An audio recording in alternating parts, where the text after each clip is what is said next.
What's up, people? It is Mental Health Monday with a spiritual twist.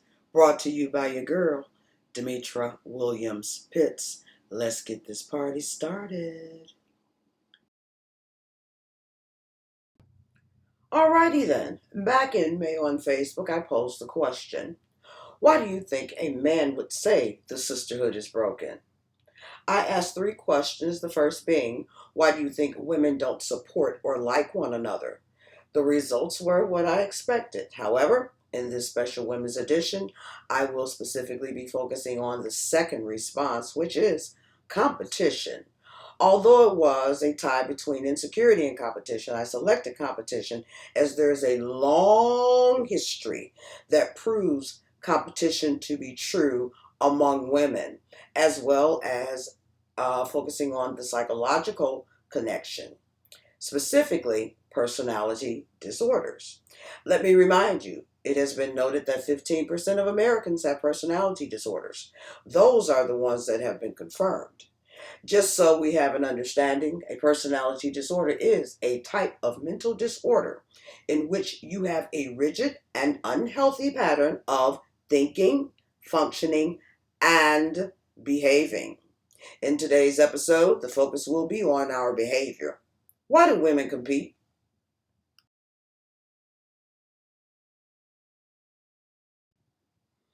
Just to refresh your memory, here's what I stated back in May, or some of what I stated back in May.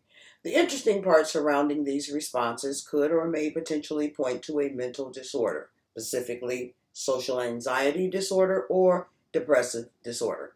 However, here's a critical part. If we don't have a conversation with one another, we'll never know. As we all know, there are things that occur in life that we don't publicize. One poster wrote, as women, when we see someone else's beauty, career, financial success, marriage, whatever, you name it, it makes us question our own situation and it shows in our attitudes towards one another. Regarding social media, she went on to say, folks mostly only post all the positives in their lives, rarely the challenges. Example, posting all of the vacations, etc., but not admitting you still live at home with your parents or skipping bills to live your best broke life. Now, this response was hilarious, intriguing, and truthful. I once heard a pastor even say, you don't know if my wife is getting her ass kicked every night, yet you come to church coveting based on what you see. Seriously, ladies? Well, unfortunately, this is also true. In an article, The Art of Being a Lady, the author wrote the following statement that I found to also be truthful, which is, from early childhood, we are conditioned to learn the art of pretentiousness when interacting with our female counterparts. Now, in the black community, that wasn't necessarily the word we used. However, I'm sure you've heard the term fake it till you make it. Now, if you're a believer, which I know most of you to be, is being pretentious really Christ-like behavior?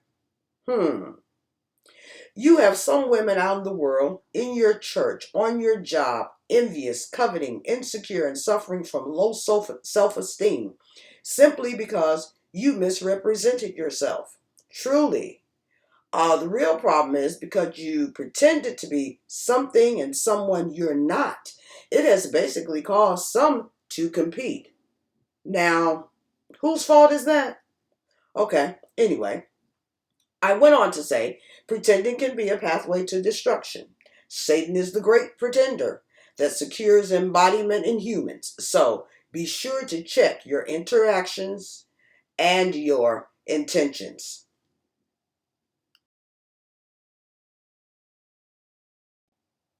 Ladies, I really hate to be the bearer of bad news, but the truth is the only thing that will set us free. I'm sorry, but the sisterhood is broken. However, the good news is it can be fixed if you want it to be. The other good news is, shh, keep this just between us. The brotherhood is broken too. What I don't think we realize or take into consideration or evaluate is our individual and collective behaviors and why we perform those behaviors. Now, I'm specifically talking to the coalition of caramel, mocha, beige, brown, coffee, and chocolate sisters. Although some of these same traits are among our non melanated sisters. But you colored Negro black sisters, y'all are some of the most intelligent, innovative, inspiring, and funny, fantastic, fabulous creatures God placed on planet Earth. Yet at the same time, have the ability to destroy nations, then sit back, reap the benefits while the man either takes the credit for the spoils of war in public or finds himself ready to commit suicide for listening to you. So, where did this start? Glad you asked.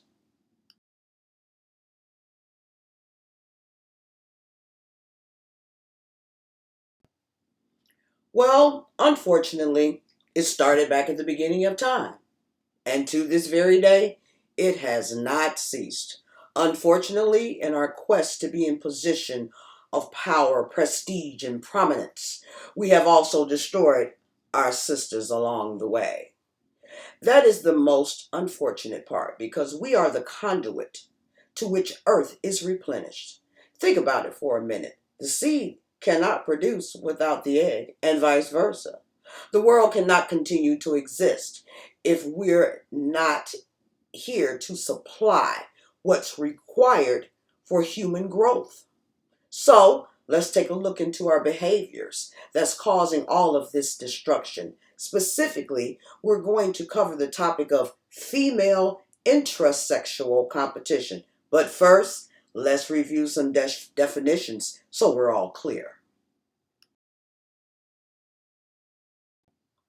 As we go into this topic, it is imperative that we not forget that a disorder is an illness or condition that disrupts normal physical or mental functions. In this particular case, the focus is on personality. Now, the issue that the majority of us have is the definition of normal. What's considered normal in 2021? For example, back in 1979, it was considered normal for your date to park their car, walk to the door, ring the bell, wait for you or someone to answer the door, come in, sit down, engage in conversation with parents or siblings while they wait for you. However, in 2021, it appears normal has been completely eliminated. Now, your date sends a text or calls stating they're on their way or already outside. So, in the context of normal, it is imperative that we apply cultural and social norms to our thinking, emotions, and behaviors. Does this mean that what we did back in 1979 was wrong or it shouldn't still go on today? Absolutely not. However, it does mean that one must consider with whom you're interacting with. I went out with a coworker to meet a friend a couple of weeks ago, and I said to him, so you're not going to open that door? His response was, oh, we don't do that anymore. So I laughed and got in the car. However, on the return, before leaving our destination, he opened the door. The point is, in some cases, others are either not aware, have been indoctrinated into the new norms, have simply forgotten because of who they associate with on a regular basis, or they were never taught.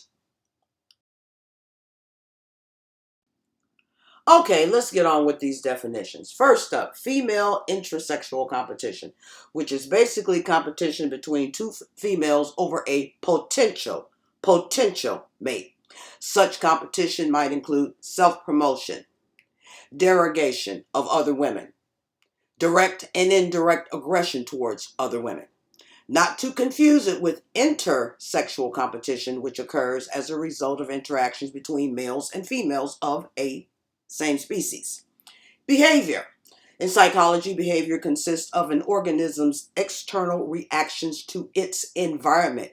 Organisms That includes humans. Behavior may be modified according to positive or negative reinforcements from the organism's environment or according to self-directed intentions. Behavior is the result of the individual's blend of hereditary and learning genes.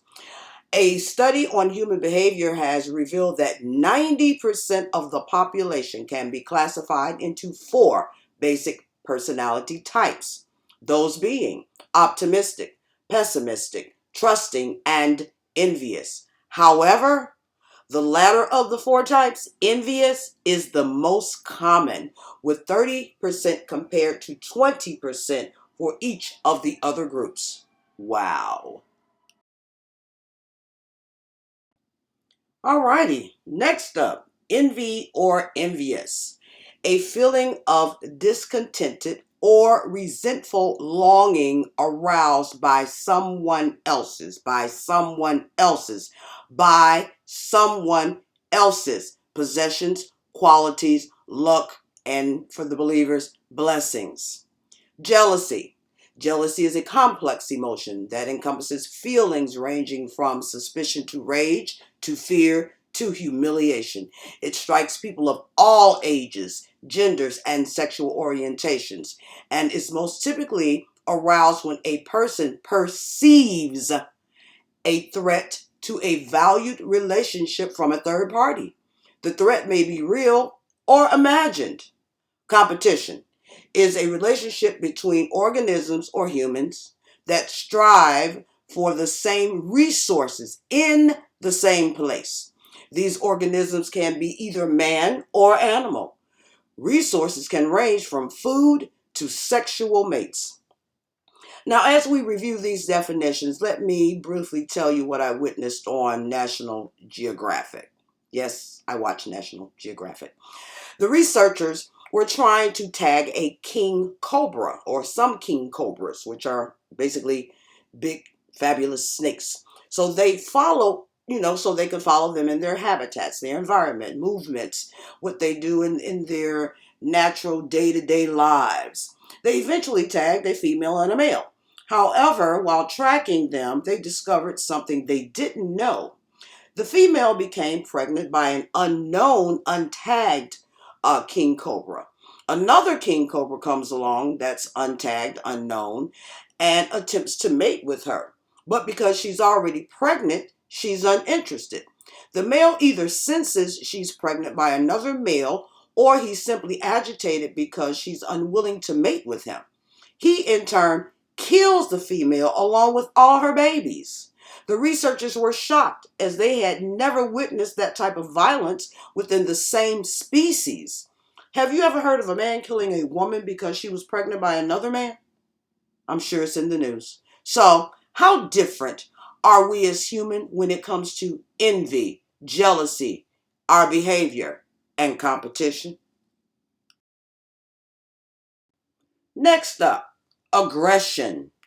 Any behavior, let me say that again, any behavior directed toward the goal of harming another living being. There are two types, direct and indirect. Derogation, the perception or treatment of someone or something as being of little worth. Outgroup derogation is the phenomenon in which an outgroup is perceived as being threatening to the members of an in-group. This phenomenon often accompanies in-group favoritism, as it requires one to have an affinity towards their in-group. Manipulation. This is the big one. Psychological manipulation is a type of social influence that aims to change the behavior or perception of others through indirect, deceptive, or underhanded tactics by advancing the interests of the manipulator, often at another's expense, which methods could be considered exploitative and devious. The reason for giving these definitions is because you'll hear these words throughout this entire presentation.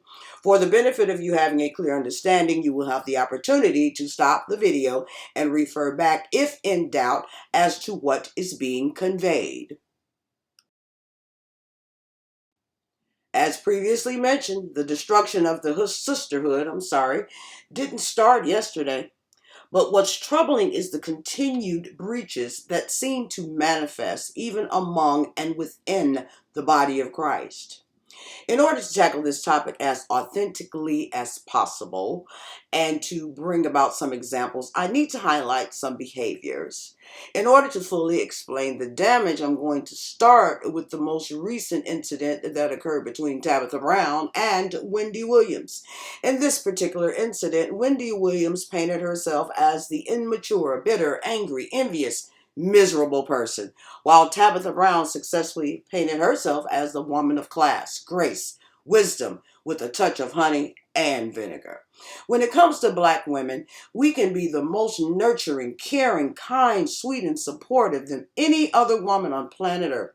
However, if you come for us and we didn't send for you, depending on our upbringing, beliefs, and investment, will depend on whether you get sunshine and rain, or a full-blown Category 10 hurricane, or a Tabitha Brown clapback. I include an investment not just in the terms or for the terms of money, but also for reputation, position, and what your claim to fame or brand may be. In this particular scenario, Wendy Williams is known for her harsh, brash, bitter, down and dirty approach, the bully. Whereas Tabitha Brown is the sweet, southern, soft-spoken, supportive, nurturing type. In both cases, these women have created a brand for themselves. However, sweets are more deadly than bitter roots. Sweets will creep up on you, cause you to become addicted, and kill you with a smile on your face. Wendy Williams was not expecting that. Now, as for the man, yes, there is always a man somewhere around that has the tendency to bring out the true nature of a woman. In the case of Wendy and Tabitha, Wendy never should have put her mouth on Tabitha's husband. That's where she really messed up. As my mama would say, she had a good chance to stay out of that. So, some of you may be asking, why is there a photo of J. Rule? Just stick with me.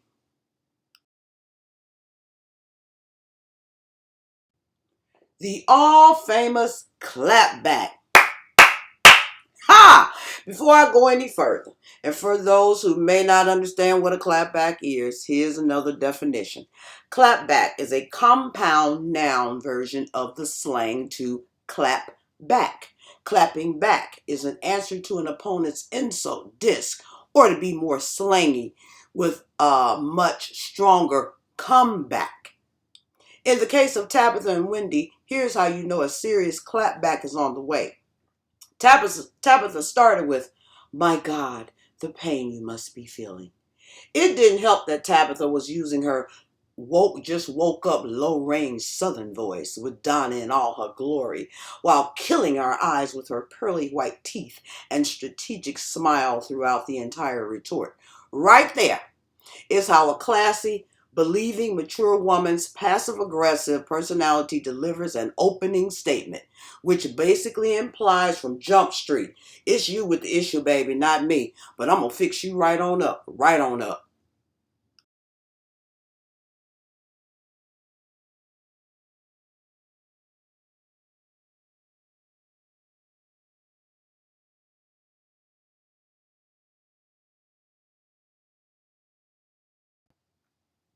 Okay, stay with me. I'm definitely going somewhere.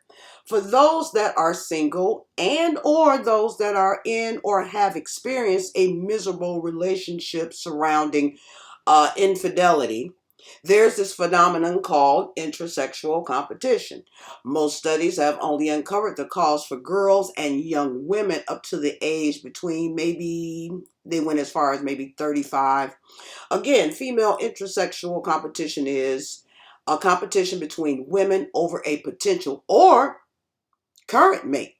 Some competition might include self-promotion, derogation of other women, direct and indirect aggression towards other women.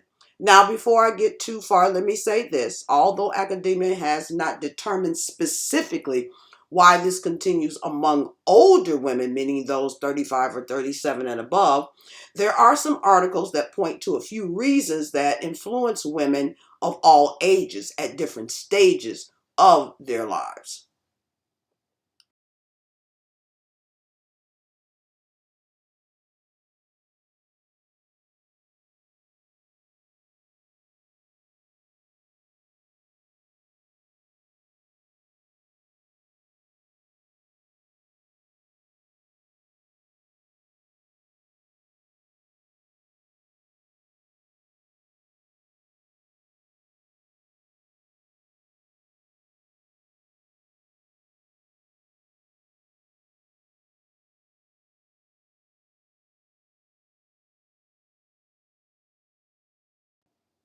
So, what is interpersonal dynamics?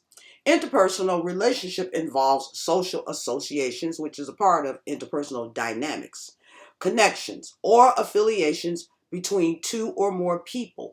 Interpersonal relationships vary in their degree of intimacy or self disclosure, but also in their duration, in their reciprocity, and in their power distribution, to name only a few dimensions.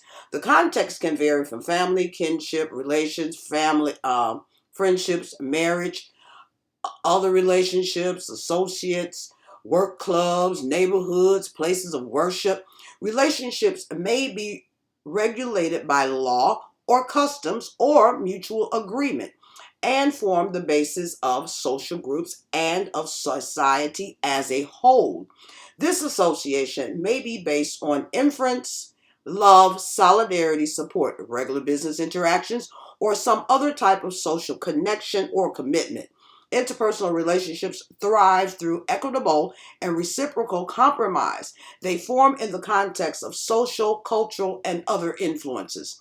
The study of interpersonal relationships involves several branches of the social sciences, including such disciplines as communication studies, psychology, anthropology, social work, sociology, and mathematics.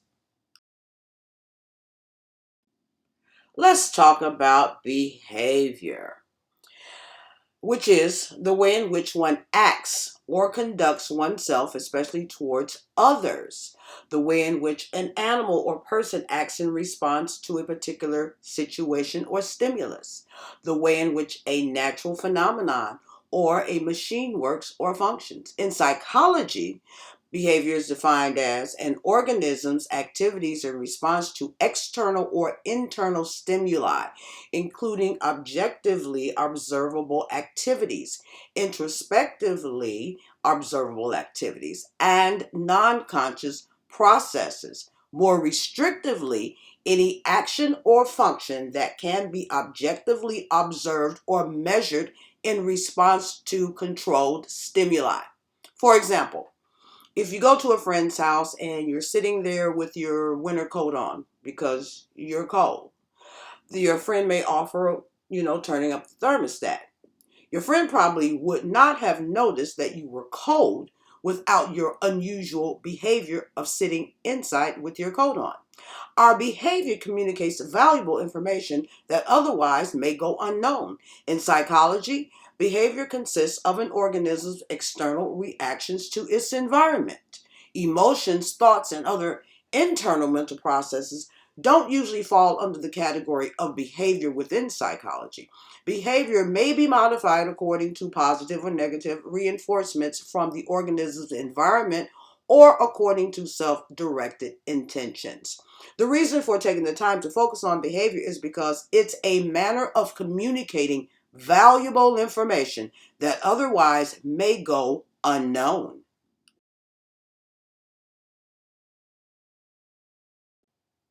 The brain.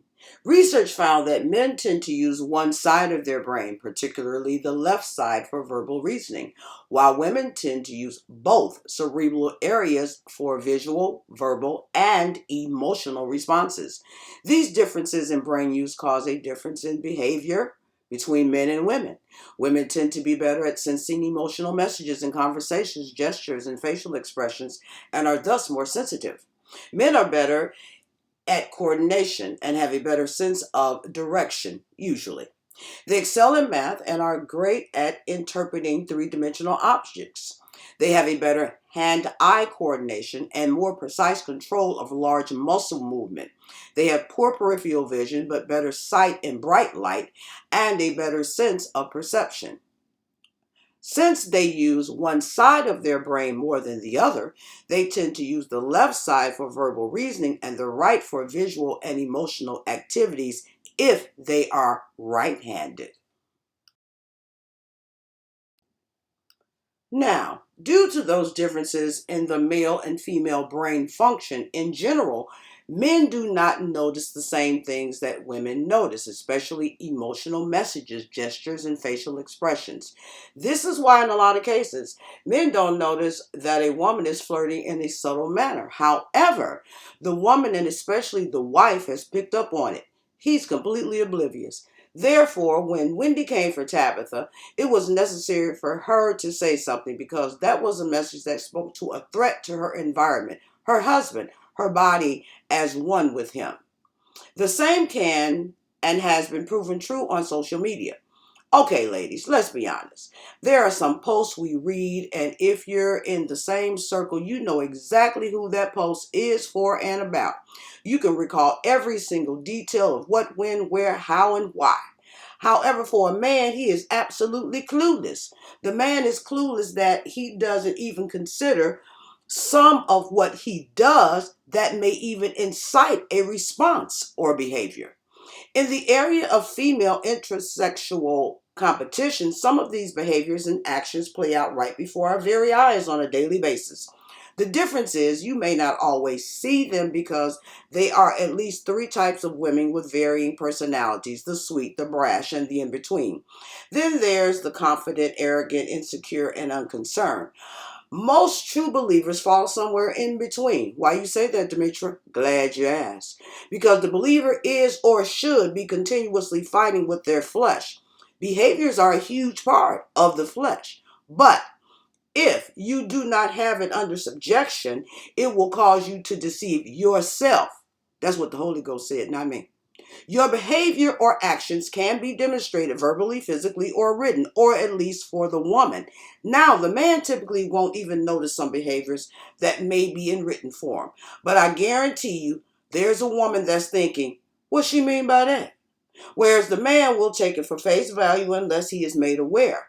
Even being made aware does not mean he will act. If he does act, it will be more than likely because it's a hindrance or potential loss for what he's trying to accomplish. All right, it's time to put some meat on these bones. Let's look at a couple of incidents that cause competition or intrasexual competition in the Bible. First up, Rachel and Leah in Genesis. Before I proceed, there's always a common denominator. What's that, you ask? I'll just wait before I tell you. In most instances where women compete, whether consciously or unconsciously, the focal point is typically due to a man. Now, in the case of Rachel and Leah, it was Jacob. Jacob was the husband to both, but Jacob loved him some Rachel with every fiber of his being.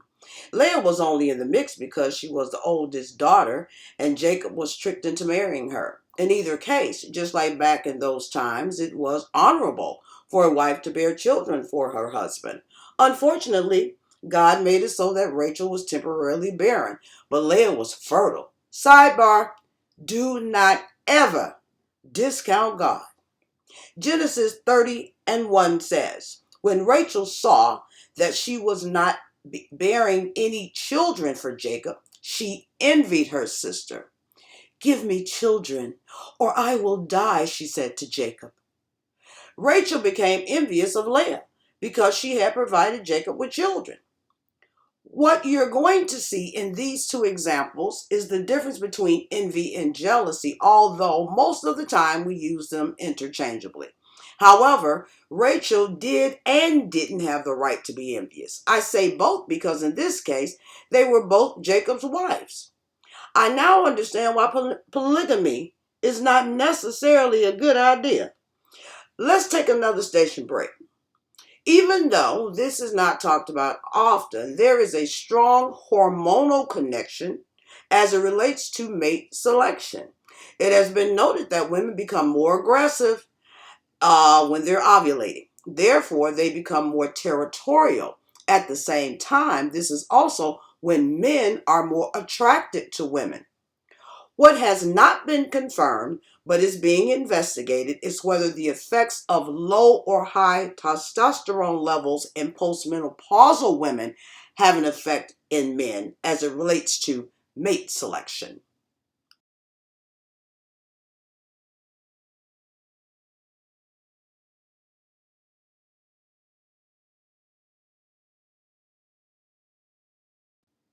And here's our second example of intrasexual competition from the Bible. Sarai and Hagar in Genesis 16. Now, most believers are familiar with this story. Sarai is the wife of Abraham. However, just like in the other story, Sarai is barren, or at least temporarily. Sarai messed up when she stepped outside of her role. Sidebar, ladies.